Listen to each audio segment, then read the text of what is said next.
Hi Year 7, welcome to your violin and viola lesson, and today we are doing our progress review, so a sort of midway point where we just try and give you the opportunity to perform what you've been working on so that we can give you some constructive feedback on what's going particularly well and what you might want to think about in the future. So to get ready for this, let's do a quick physical warm-up. So standing with your legs shoulder width apart, it's to just start off with our shoulders. Can we start rolling them forwards? Nice and gently, and also quite slowly. And then let's roll them backwards. Good. And then can we take our head, can we turn our head all the way over as far as this will go until you feel a gentle stretch here. And then can you roll it forwards to your chest and over onto the other side. And then forwards, over onto the other side. And then all the way back, and then back to center, and give it a gentle shake just to make sure it's in place. Good. Can you now take your wrists, can you make a fist? And let's just make some circles there. And the other way. And then our fingers. And then shake our hands gently. Shake our whole arms. Good, okay. Can you grab your instruments, please? Now, last couple of lessons we've been doing D major scale and we've been doing it slowing 2 notes per bow. So just as a quick warm up on our instruments, we're just going to try and perform that now. I'm going to go back to basics a little bit to make sure that our technique is correct, because that's one of the categories we look at in the progress review. So if you just do me a favour and hold your violin or viola as if you were in your first lesson again, and I want you to hold it out in front of you as though you're stopping traffic, then wear it as a silly hat. Slide it down the side of your face until it reaches your shoulder. Turn your head to rest on the chin rest. At this stage, you should have a nice big gap here. And then can you slide your hand away from you? Can you make sure that your imaginary pet sloth is happy and able to breathe and not getting squished up here? Can you also check, and I'm never really sure how to show this in the camera, that you have a gap here, oops, here underneath the neck of your instrument so that your sloth can reach the food that's on the back of your hand here. Just check that your thumb is also opposite your first finger. And now for the bow. It's sometimes easier to do this with your bow already on the string. So get your bow balancing on the D string, and then just check that your thumb is a smiley face, that your middle 2 fingers are hiding that pearl, your first finger is just sort of hanging over the front, and that you can tap your little finger on the wood of the bow at the top, not on the metal, because that causes a straight little finger, which we don't want. Okay, now after 4, let's try and perform this D major scale. So just a reminder, it will sound like this.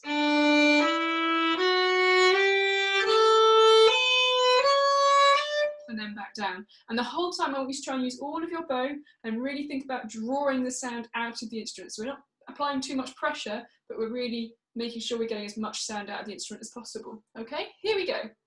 Tap your little finger. 1, 2, 3, 4. Back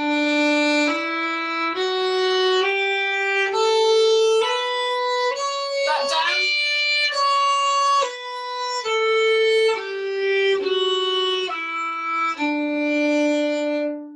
Very, very good. Thank you. Okay, so let's have a look at the piece that we were learning the last couple of lessons, Footprints in the Snow. So last lesson we managed to learn the whole piece, so we've gone from top to bottom, and we managed it along to the backing track as well. Some of us may have needed a bit more practice to get it up to tempo, to get it to the right speed, because it's quite fast. So before we play it through with the backing track and ahead of our progress review, let's just see if we can play it without the stress of the backing track together, okay? We're just going to do this in 2 steps. The first step is that I'm going to play it, but you're going to mime along.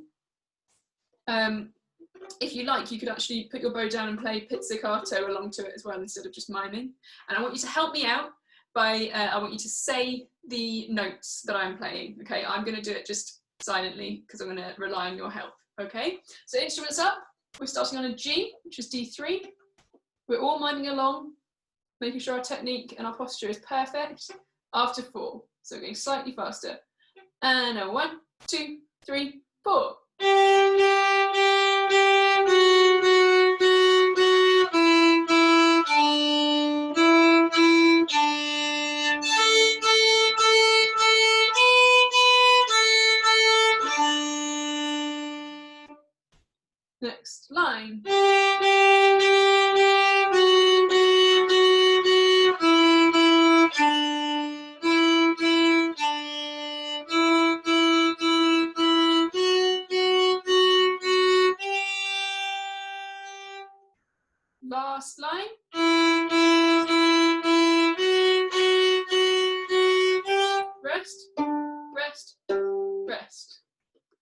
Excellent, good job. Okay, so hopefully you were keeping up when you were miming then.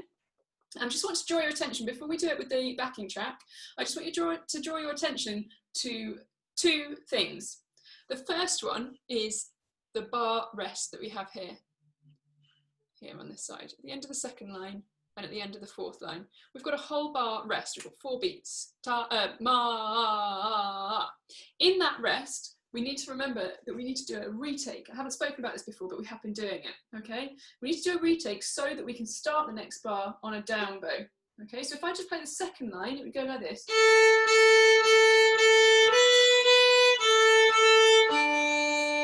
And then we retake so that we're ready to start the next line on a down bow. And the exact same thing happens at the end of line 4, okay?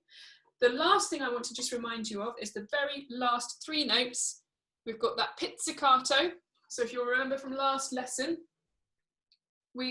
it's as though we're doing a retake after this note here, because this note is a down bow. This G is a down bow. And of course we're not playing any other notes with the bow, but we need to do a retake so that our hand is ready to do the pizzicato. So we go down, retake, pizz, retake, pizz. Just, it kind of looks like the same kind of motion, okay? And we're also remembering to dampen the strings in between. So the last line would go something like this.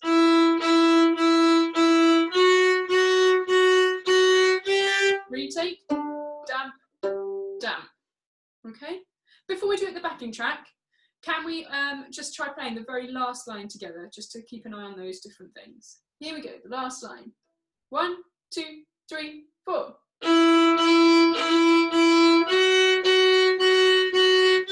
Retake, damp, damp. Excellent. Okay, let's give this a go with the backing track then. Okay, so show me your best playing posture. Make sure you've checked all of those things we checked at the start, and you've got your hands ready with all 3 fingers down on the D string. Here we go. And a 1, 2, 3, 4.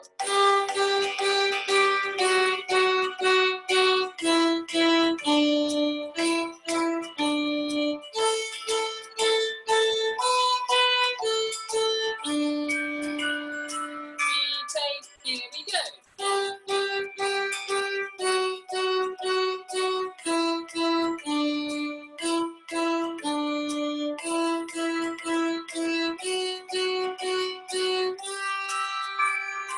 Retake, last line.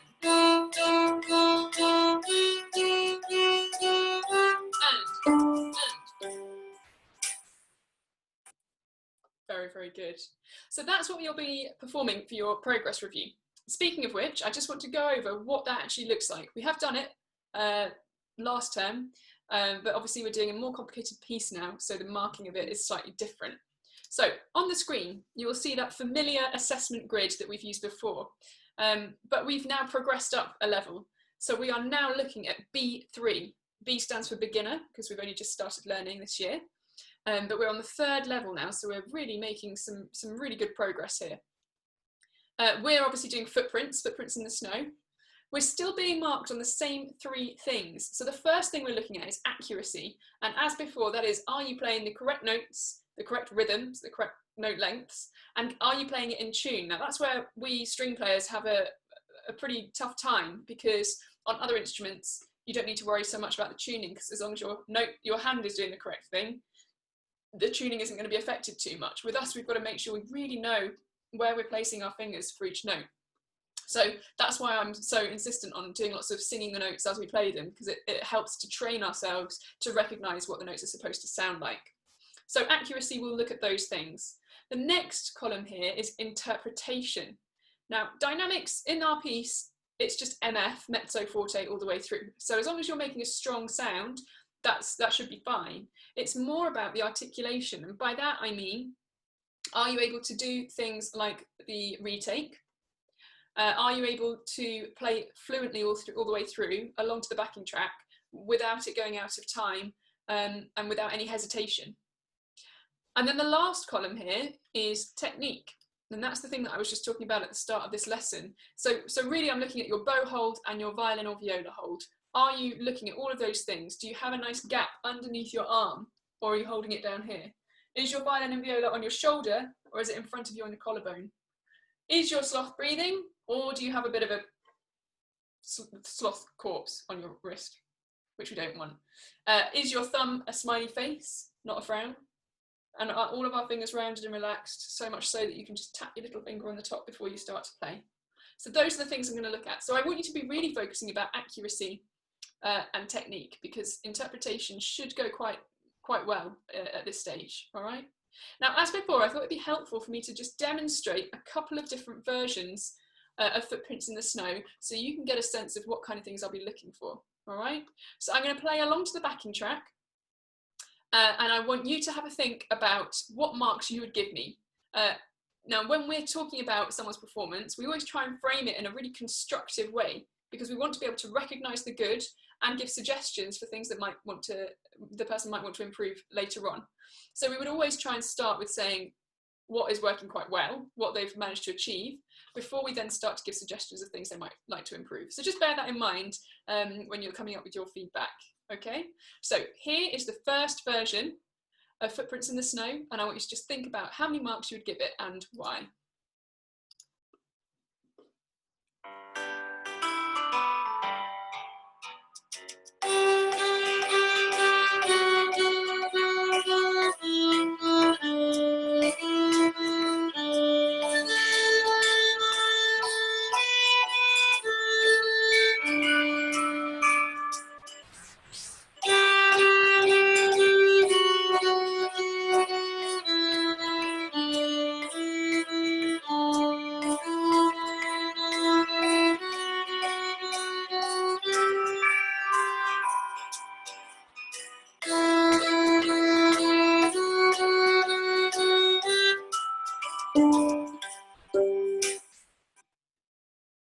Okay, so just take a few seconds to decide what marks you think you would give that performance.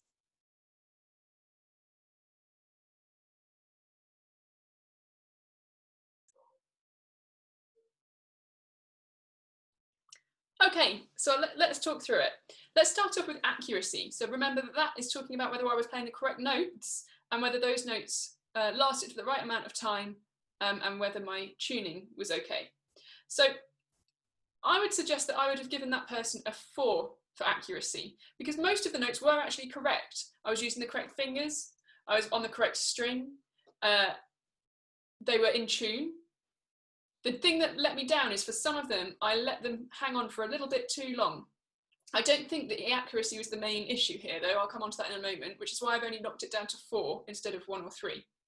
So I would give myself 4 out of 5 for accuracy. The next column, interpretation, is really where we started to see some issues. So some of you may have heard that I wasn't really in time with the backing track. Sometimes, particularly around the second line and the third line, I started to hold myself back. I was actually playing slower than the backing track. I was letting some of the notes last for longer than they should have done.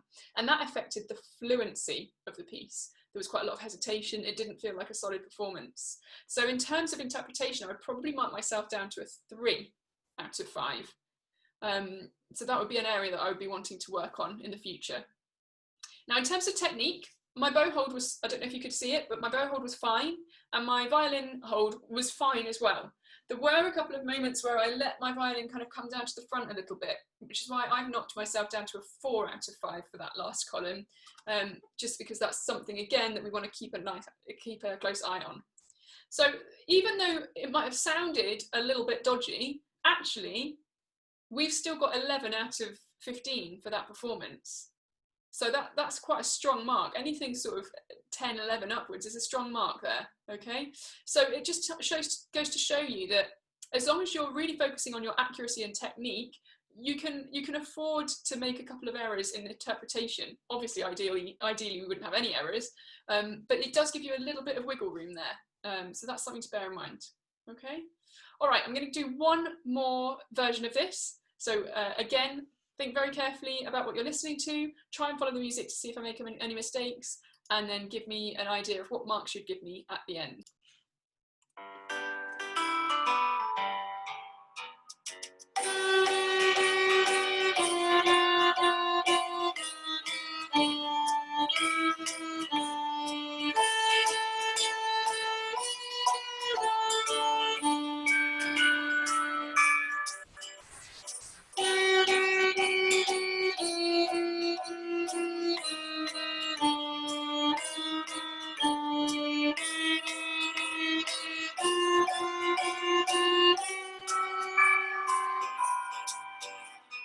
Okay,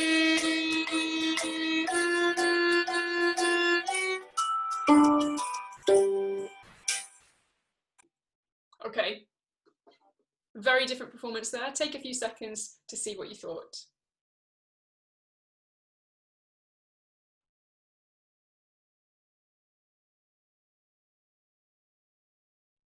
Okay, so let's start off with accuracy. Was I playing the notes correctly? Was I using the correct fingers? And was my intonation, which is the tuning, correct? I was using the correct fingers. I don't know if you could see, but my tuning was way off. It was not, the notes weren't sounding the way they were supposed to. There's a reason for that, which I'll come to in a moment. But for the purposes of this accuracy column, that would have really affected my mark in this column because the tuning was incorrect throughout. The only notes that were in tune were the open strings. So for that reason, I would probably have given myself maybe a 2 or a 3. It was still accurate in terms of the rhythm and the notes themselves. It's just that the notes I was playing were out of tune. So maybe a 2 or a 3 out of 5, depending on how generous I was feeling. Interpretation, in terms of dynamics, articulation, fluency, all of those things were absolutely fine. I could have happily awarded this performance 5 out of 5 for interpretation. But then we come to technique, and that is where I really suffered. So earlier I mentioned that every single one of my notes was out of tune, and there was a very obvious reason for that, and that was that my Vorslauf was squished. It was flat, because I brought my wrist right up here. And if I do that in slow motion, what you will notice is that as I bring my wrist up, my fingers go back. And that is what affects the intonation. So that's one of the many reasons why I'm so careful to make sure that everyone understands what the correct violin and viola hold is. Not just because it looks good, not because it saves you any pain or discomfort, but also because it affects your tuning if you're not holding it properly. So if my wrist is like that, then everything's in the correct place. As soon as that goes up, my fingers go down. And that is why my intonation was affected. So for that reason, I would have awarded this performance a 1 for technique. My bow hold was still okay, which was my saving grace, but I would not have really given that any higher than a 1 out of 5 for technique. Okay, so something like that, I'm looking at an 8 or a 9 out of 15.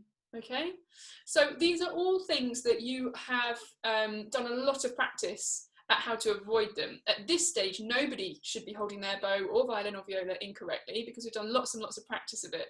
And we've done lots of D major scales because it helps us to fine tune that intonation and the accuracy, all right?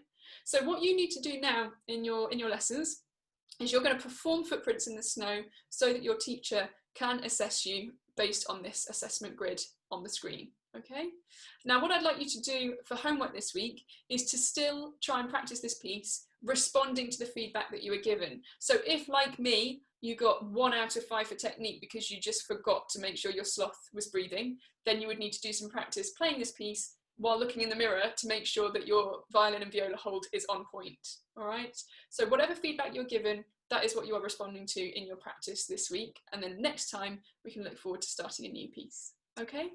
Good luck, I hope it goes well, have a good week, and I will see you in your next lesson.